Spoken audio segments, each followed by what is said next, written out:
Welcome, everyone, to episode 53 of the Single Malt Strategy Podcast. I'm your host, Jean, the Strategy Wargamer, and I have, of course, my co-host, Eric TortugaPower, and we have a really special guest on this episode. We have Peter Nicholson, the game director of Imperator Rome. Welcome, Peter. How are you doing? Thank you very much. I'm doing very well. Thank you. I hope the same can be said for you. Trying to get over a respiratory infection, so I'm trying to find ways to. I've been chewing up vitamin C tablets like there's no tomorrow. Sorry to hear it.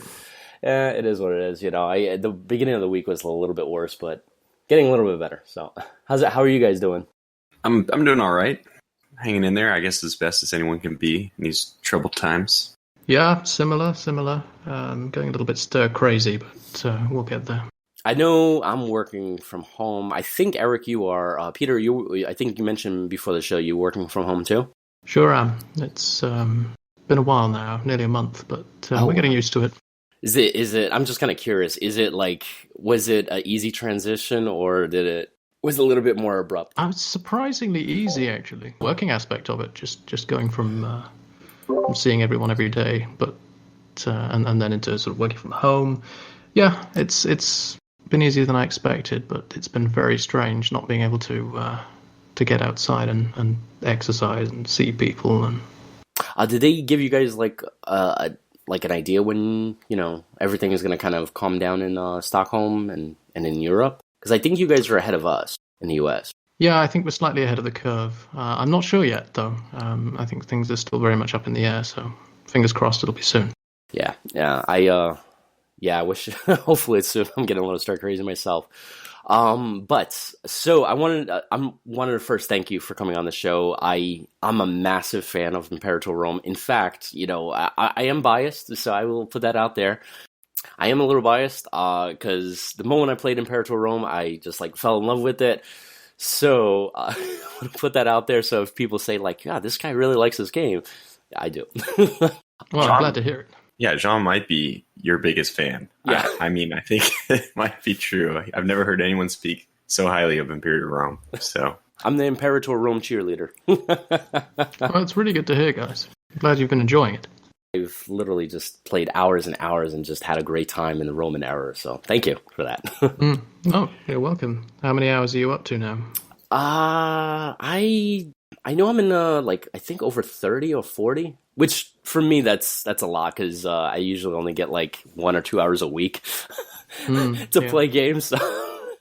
Oh, I know the feeling. I wish I had more time to play. Yeah, and then the hour that I do get, my wife's like, "Oh, you're gonna go up to play games?" I'm like, "Yeah, kind of think so." Mm-hmm. So generally, the way I start the interviews is before we dive into the actual game, I usually ask. Because I want to know, and I want to know, and I'm sure our audience wants to know, what was your favorite strategy games growing up that had an influence on you? Oh, goodness me. There's a lot of them, to be honest. I mean, I grew up in the era of, I think probably one of the most influential games, 92, 93, something like that. Which was both a strategy game and an RPG and a sort of adventure game. It's trying to be too many things at once, I think, ultimately. But that into Dune 2, Command & Conquer, all the Westwood games, and then, of course, World of Warcraft, proper RTS-type games. And then came along the original Europa Universalis, which sort of redefined what strategy was to me into this grand strategy, as opposed to just, running a few units around the map for 20 minutes and winning. It was a completely different experience. Was that the game that kind of inspired you to go into strategy games, to start making them? For me, definitely, absolutely. That and ultimately all the EU games, Crusader Kings. I was very much a Paradox fanboy before I joined the company. Yeah, it's really interesting to hear you talk about Dune 2 because I think that was the first. I think that was the first video game I played as well, and of course I fell in love with it. And then from there, I think Warcraft was the first game I actually owned because I think I played Dune 2 on my friend's computer. So Dune 2 was a great game, but it was almost as if it was trying exceptionally hard to make sure that you couldn't play it well. For me, I guess it was Heart to Iron. That was the kind of game that kind of like made me go, wow. Like that was the first, I think, grand strategy games I've ever played, and that's when I like kind of started looking at them like, who is Paradox? This company is amazing. So in this slew of video games, did you also fit in the original Rome Universalis? What was the title of Europa Universalis Rome, right? That's right, yes. I did play it, but not very much. I think my computer at the time wouldn't run the game very well. And it was a little bit before my time in terms of Paradox, when I joined Paradox. I see. I think that might have been my first Paradox title. I can't remember which one came first, that or Hearts of Iron 2. Hearts of Iron 2 was great. I think for me, I would say probably, I'm having a hard time deciding now between like Hearts of Iron 3 and Hearts of Iron 4. The scope of Hearts of Iron 3 just was like blew me away, but with all these DLCs for Hearts of Iron 4, I've been just like, wow. Like, especially despite this new La Resistance DLC just opened up the game so much. Oh, absolutely. It's fantastic. I've been playing that a lot over the last couple of weeks. So I wanted to kind of ask you, how long have you been at Paradox? I've been there about 2 years now, so not a huge amount of time. And during that time, what kind of games did you work on? I started on Europa Universalis 4, back as a content designer nearly 2 years ago, working remotely, and went straight into Imperator. Does that mean that you came into Imperator Rome like after it had already been under development for some time? Yeah, it's been in development a little while, yes. Peter, forgive me my ignorance, but can you explain the difference between the two? We'll pretend it's for others, but it's really for me. Absolutely. Content design is something of a sort of special profession at Paradox, something that doesn't really exist, doesn't have many parallels in other companies. It's sort of this crossover of anything from narrative writing to historical research to technical implementation of things like events and texts and ideas and all sorts of game-specific things.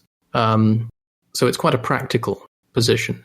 And as a game director, it's more of sort of the creative direction that the product will follow, the intention and the vision of what we intend to achieve in the short to long term. When did Imperator Rome start development? Like, when did the first ideas kind of come up for that? I mean, I think we'd wanted to work on a Rome game for a long time.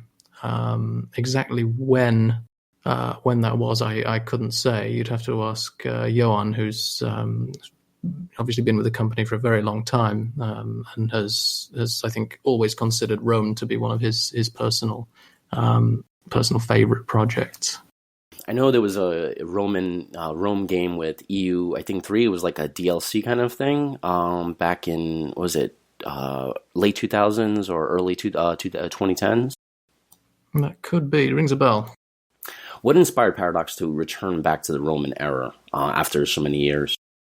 I think it's an era that has everything that you want out of the sort of genre of a strategy game. It's got empire building. It's got map painting.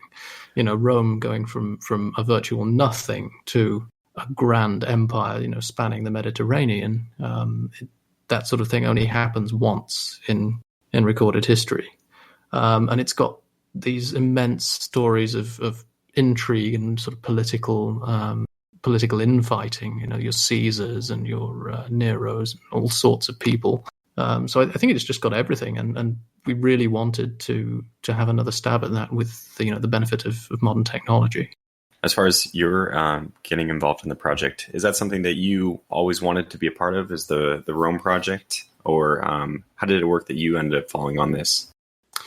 I sort of fell in love with it having worked on it for a little bit, realizing that it was everything that I wanted it to be, and that I could see it going so many places, and that there's so much scope for additional content, new things, stuff that I particularly enjoyed about the period. And it is a fascinating period. It's as much about the Diadochi and the Greek states as it is about Rome. There's so much there. And then you've got these mammoth Indian nascent monarchies in the East. There's just so much to the world. And were you, after coming in, I guess it had already been like partly developed at that point, How much were you able to impact the game's direction at that point?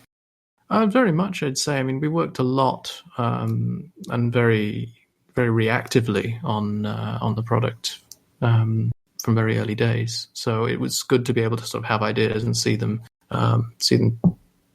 take root almost immediately.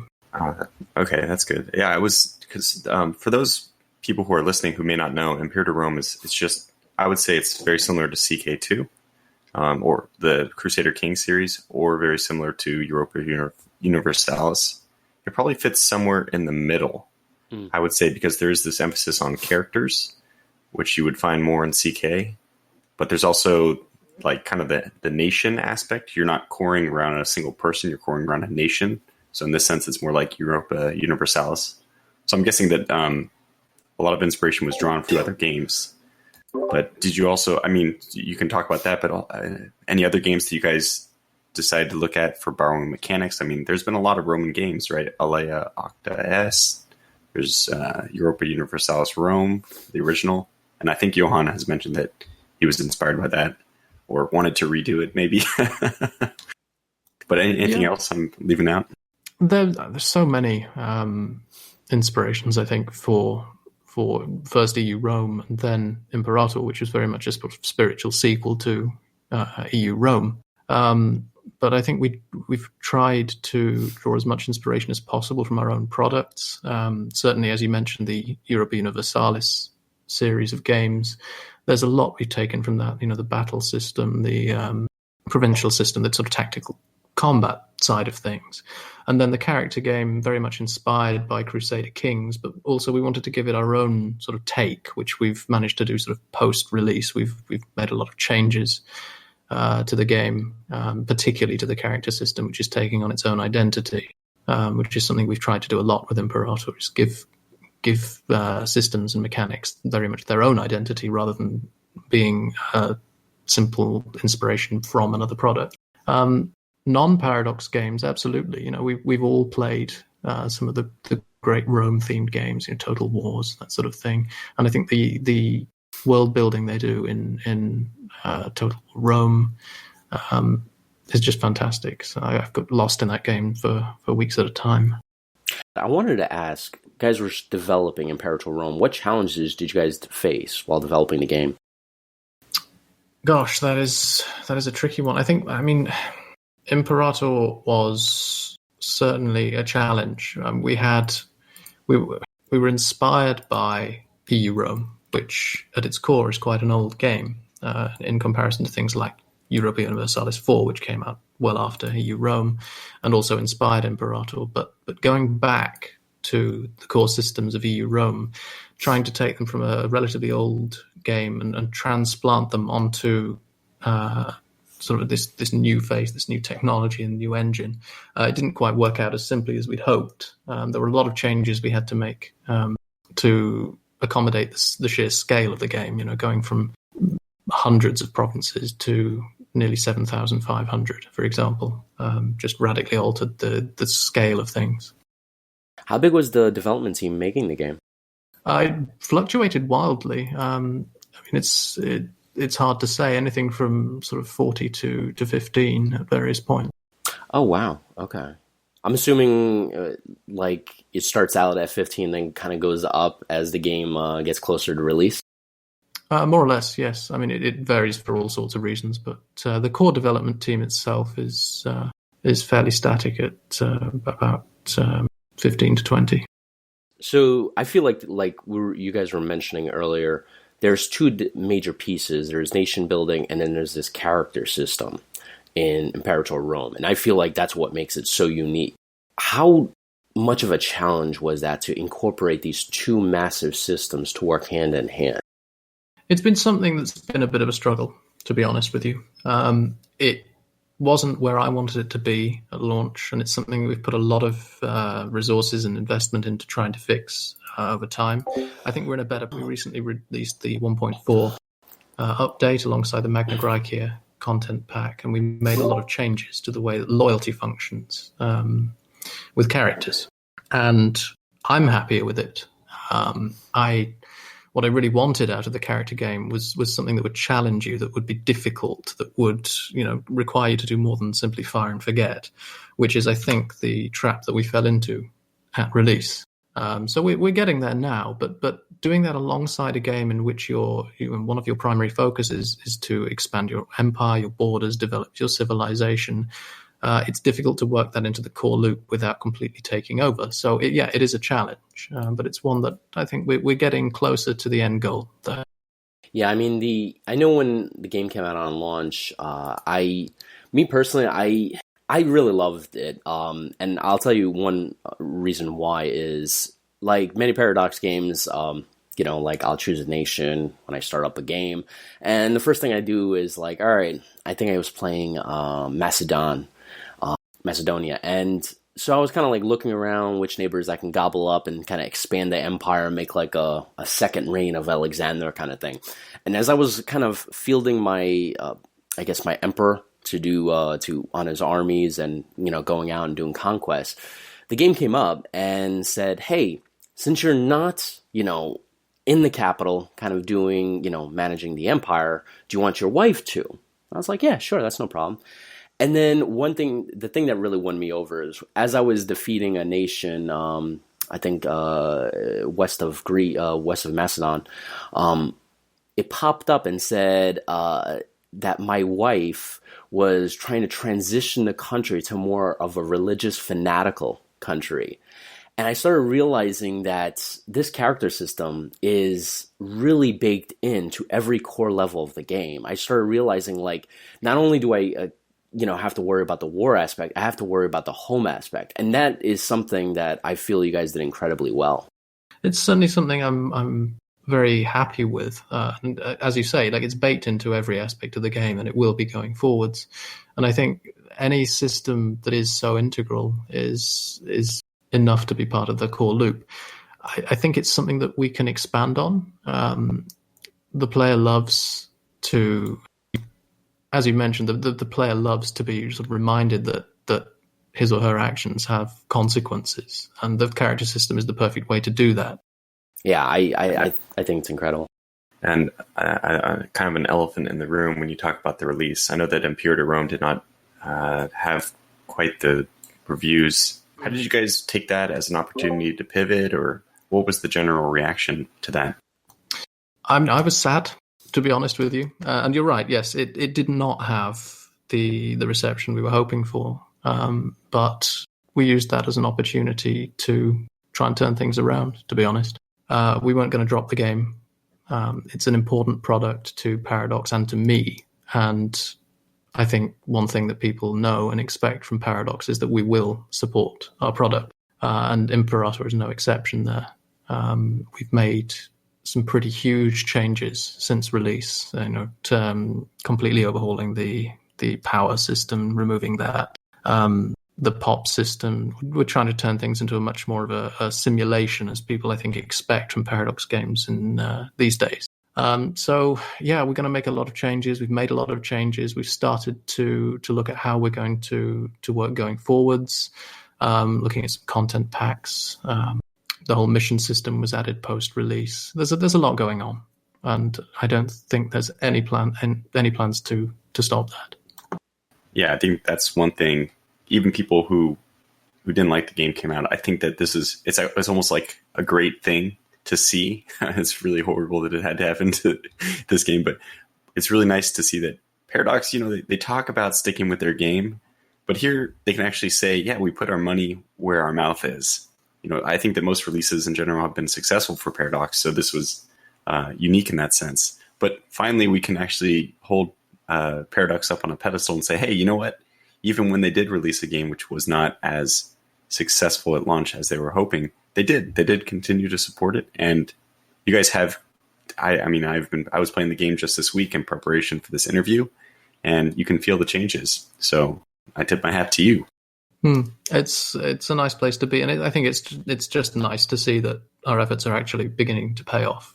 People seem a lot more invested nowadays. We've seen an uptick in players and reviews and that sort of thing. So it is vindication in a way. I'm kind of curious. So when the game did launch, did you guys go through like the Steam reviews or the Paradox forums to kind of like isolate what features needed to be improved? And I'm just kind of curious, what features did you kind of take from those reviews that said, all right, we need to concentrate on these? Absolutely, we did that. It is a job that I do not enjoy. People have very strong opinions, and I love to read them. But it's very easy to get very sad, very disappointed in what a lot of people say and how they say it, I think. But we do it. And if people leave feedback on the forums, for example, it will be read by the development team. And a lot of people left some very good, very critical at times feedback of certain things they didn't like, they did like. And we tried to incorporate that into our plans post-release with the 1.1, 2, and ultimately 1.3 patches. Things that we did change as a direct result of what the community asked for were things like the power system, military power, oratory power, religious power, those things, and sort of replacing them with this new, a lot more dynamic and organic system of political influence and actual opportunity costs rather than finite resource costs. That was something that people were very vocal about disliking. It's very difficult to know before you release whether what people are saying is universal, whether it's just a small minority. But post-release, it was very clear that universally people did not appreciate this system as much as we'd hoped. So we made the decision to change that entirely, as well as to bring back more of a simulationary approach to things. The population system, the conversions over time, assimilation, migration, that sort of thing. I think people overwhelmingly felt that the world wasn't alive post-release and that they wanted to be immersed in this living world. So that was, to me, the thing that we did that made the most impact in terms of a simulation, was introducing this new pop system, which has a lot going on, and that you can prod it and you can poke it and you can change little things, but always there will be a simulation turning in the background. You guys had 4 big patches, although I don't really consider them patches because honestly, they felt more like DLCs, free DLCs, when you guys released them because they had so much, content. But I'm kind of curious, out of all these point updates, which one was the most daunting to rework or add in terms of the features? By far, 1.2, the Cicero update. That was the one in which we changed the power system. We added this population simulation. We added the distinction between cities and settlements, these province types. A huge amount of mechanical and balance work was needed for that, which sort of radically overhauled things. Our other releases are a lot more daunting in terms of content, but for the design team, certainly the 1.2 update was by far the most radical change we've, I think, ever made to a game post-release. And going forward, are you guys planning to kind of invest in Imperator Rome like you do with your other series, like Crusader Kings 2, Hearts of Iron 4, where you have multiple DLCs and you keep adding to the game over time? I think we'll definitely keep developing Imperator. I think one of the things that I mentioned towards the beginning of my tenure as game director on Imperator was that we're looking towards a faster, more frequent release model, maybe smaller updates that perhaps is something people haven't been used to from a Paradox title. We're still winding up into that. But what I'm very keen on is that we keep big mechanical changes to the game. We do not lock those behind a paid barrier, as it were. It's very important to me, I think, that those are part of free updates, and that content and things like missions and dynamic historical events, perhaps, art, 3D models, that kind of thing, the opt-in, optional stuff is what you pay for. You guys just released the first paid content, which is, I believe, Magna Gracia. Yes, the Magna Gracia pack. It's it's a content pack focused on some of the smaller Greek states. So I'm kind of curious, going forward, is that where you're planning in the future to put behind a paid wall? I'm not going to make any promises there, but I think that's certainly what we'll look at doing. See where the game takes us. But to me, that seems like the logical next step. I don't want to lock mechanics behind a paywall. That's incredible. That really motivates me because one of the big things I know for me, like the reason I got like lot resistance and hard to earn, man the guns was because it changed the mechanics of the game. But if those mechanics are going to be non-cost, that's incredible. That's a big, like, huge thing for the player base. I will point out at this stage that this is purely for my own product. This is Imperator. What other game directors do with their product, that is entirely up to them. So I'm kind of curious, since you guys been adding more 0.1 updates to Imperator Rome, I'm kind of curious, are you guys foreseeing on extending the end date for Imperator Rome, maybe, down the road, aligning it closer to the start date of Crusader Kings 2? Gosh, that would be fantastic, but we'd have, I think, let me see, nearly 860 years, I think, if we wanted to meet up with CK2. Well, we'll see how well it does. I'd love to. Timeline extension certainly isn't out of scope, I don't think, but I think 860 years of content might be a little hard to justify at this point. What time does this Suke begin? 800? I keep forgetting what their latest earliest start date is. Yeah, I cannot remember at all. I can only ballpark it to like 600 to 800, maybe. I think it's around 800. Okay. Something along those lines. So there's a good few centuries there. So what's the to cover? I haven't played to AD in Imperator. What's the timeline? Well, the end date is 27 BC. Oh, okay. So I haven't still played it in BC. It doesn't exist. Okay, Indeed. But that's not ruling out the fact that it might exist someday. So right now, it would be interesting to do something more imperial. Yeah, exactly. I mean, that screams for. That'll introduce some interesting. A lot of games have a hard time dealing with that switch from the Republic of Rome to Imperial Rome. So that's a big challenge. But I mean, it would make sense to me if you guys ended up doing something like that for a big DLC. That could be something sensible. Yeah, we'll have to see. I'd certainly like to cover that era, along with potentially things thereafter with the migration period and so forth. Though, if you ask me, that sort of period deserves its own title. Yeah, okay.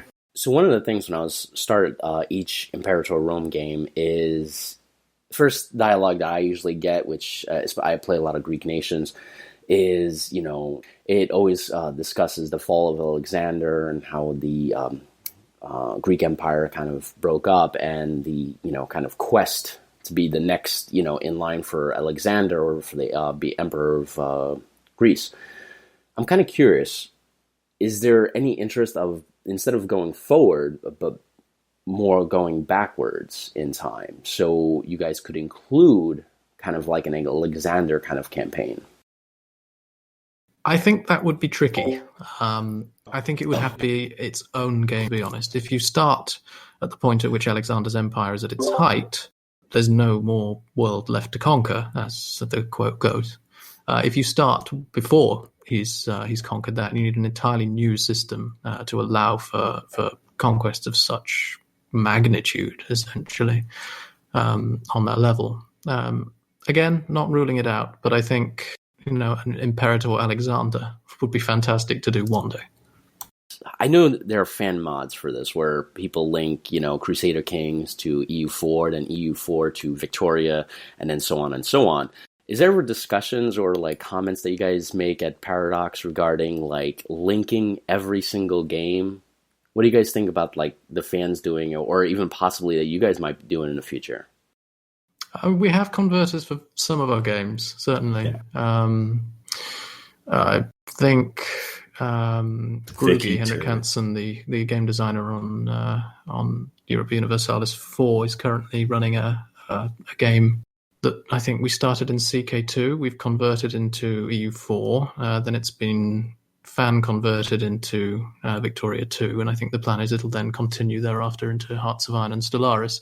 So it is possible to do these things. Imperator, as I say, is a little bit early on. We've got 700 years between that and the start of CK, so maybe one day. So Imperator Rome, I feel, combines like the best of both worlds. You have the nation building and the character model. It's basically what Paradox is known for. And I'm kind of curious, going forward now for future titles that, that are not sequels, but brand new titles, can we expect future titles to offer this unique combination? Can't really answer that. Okay. I think it was, it was a big question to ask. And nice try. I mean, because I feel like you guys do add more and more, like with Crusader Kings and then now Imperator Rome. And I do notice that, like, there is a bit of that CK-ness in Stellaris. So I feel like you guys get diving more and more into a character-based system and then mixing it with, like, a grand strategy system. Mm. I think I can answer it in terms of Imperator, at least, which is that it's one of the enduring sort of selling points of the franchise, really.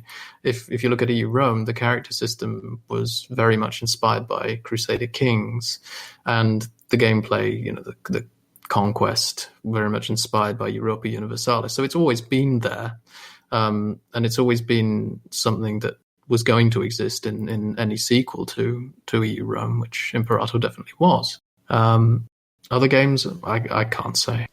I think that's it for me. Eric, do you have any other questions? No, off the top of my head. So, I just want to kind of leave off the interview with thank you for making this incredible game. I know I get a lot of joy and pleasure playing it. It's the best Roman strategy game I've ever played. So thank you to you and your team for making an incredible product, for an incredible simulation. And my thanks to you and any of your audience who play it. It's you're the reason that we build it. And I guess that does it for this interview, guys. That's going to knock out episode 53 of the Single Malt Strategy podcast. Thank you once again, Peter, for coming on the show. And hopefully we'll get to hear from you in the future. Thank you.